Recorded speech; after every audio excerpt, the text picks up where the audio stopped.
കാക്കാത്തി വന്നേണ്ടി കാടു ചുറ്റി മേടു ചുറ്റി കാളിയമ്മ കാവു ചുറ്റി വന്നേണ്ടി നാം വന്നേണ്ടി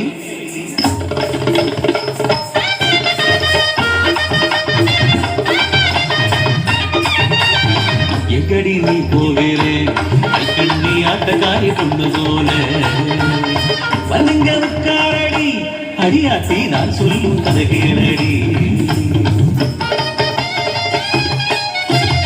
താഴത്തി വിതയ്യകതാരാത്തി താങ്കളയ്യകതാരം കിടതൈ തരികടതൈ തന്റെ തുങ്ക തന്റെ കിണ്ണത്തോം അന്നവരഞ്ചു പേരും കുന്തി ദേവിയുമാ ഹസ്തിനപുരേ വാണിടുമ്പോ നീചബുദ്ധിയാം ദുര്യോധനൻ അവരെ കൊല്ലുവാൻ നിശ്ചയിച്ചു. എങ്ക കുലവീരൻ ഭാരതമലയൻ ഒടിവിദ്യകളറിയും പെരിയ മന്ത്രവാദി വിളിച്ചു വരുത്തി മലയനെ മന്നവൻ നിഴൽക്കുത്തി കൊല്ലുവാൻ ആജ്ഞ നൽകി. മന്ത്രവാദക്കളമൊരുങ്ങി മലയന്റെ മന്ത്രശക്തിയാൽ കളത്തിലതാ 5 നിഴലുകൾ തെളിയുന്നതാ. ആറാമതായി ഭക്തവത്സലനാം ശ്രീകൃഷ്ണനും കുലദൈവങ്ങളെ പ്രാർത്ഥിച്ചു മലയൻ കടവുന്നു മാറ്റി മന്ത്രം ജപിച്ചു. കടത്തിലതാ വീണ്ടും തെളിയുന്നു പാണ്ഡവരഞ്ചും നിഴലുകളാ.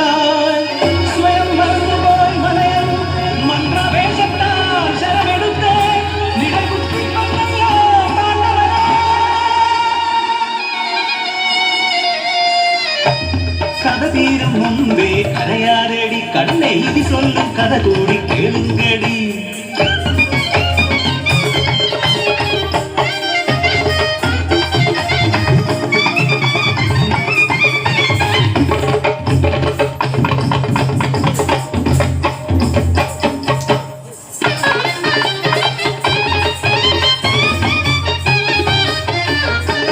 മടങ്ങിയ കാന്തനെ കണ്ട് കലങ്ങിയ കണ്ണുകളുണ്ട് മലയെത്തി ചോദിച്ചു എന്നയ്യ ഉനക്കെന്നാ ചെയ്യാ. കരഞ്ഞു പറഞ്ഞു മലയൻ ഭാവി ഞാൻ കുന്തി പുത്രരെ നിഴൽ കുത്തിയെന്ന്. രണ്ടടി ഞെട്ടിച്ചാടി തിരിഞ്ഞവൾ കണ്ണുകൾ അഗ്നിനാളങ്ങളായി ഭാവിയേറ്റപ്പോൾ കടന്നു പിടിച്ചവൾ ഓമനപുത്രനാ മണികണ്ഠനെ വലങ്കാൽ ചവിട്ടിപ്പിടിച്ചു ഇടങ്കാൽ നെടുകെ വലിച്ചു കീറി കോപിഷ്ഠയായവൾ അലറി. നീജനാ മലയ അറിയണം നീയും പുത്രശോകം. രക്താഭിഷിക്തയായി ഓടിയെത്തിയവൾ കുന്തിദേവി തൻ സന്നിധിയിൽ.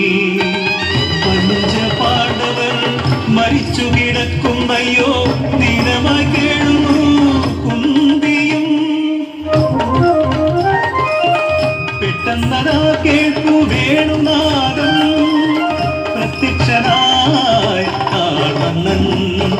മരിച്ചു കിടക്കുന്നത് മായാ പാണ്ഡവർ ധർമ്മത്തിലെന്നും ഞാൻ തുണയുണ്ട്. ഭാരതമലയൻ ചെയ്തിടൊരു തെറ്റും മരിച്ചതിൻ പുത്രനും ജീവിക്കും. തോം തോന്നും തക്കിട തോന്നും തോന്നതും തക്കിടതും തക്കിടതും തക്കിടതും തക്കിടതും ഇന്നേന ചൊന്നില്ലവാ കഥ കേട്ടാലേ പുണ്യമെന്ന്. നില്ലടി സുമ്മാ പോരാതടി പസിയെടുക്കാൻ തുപ്പൊന്ന് കണ്ണേ പോടി അടി ഓടി.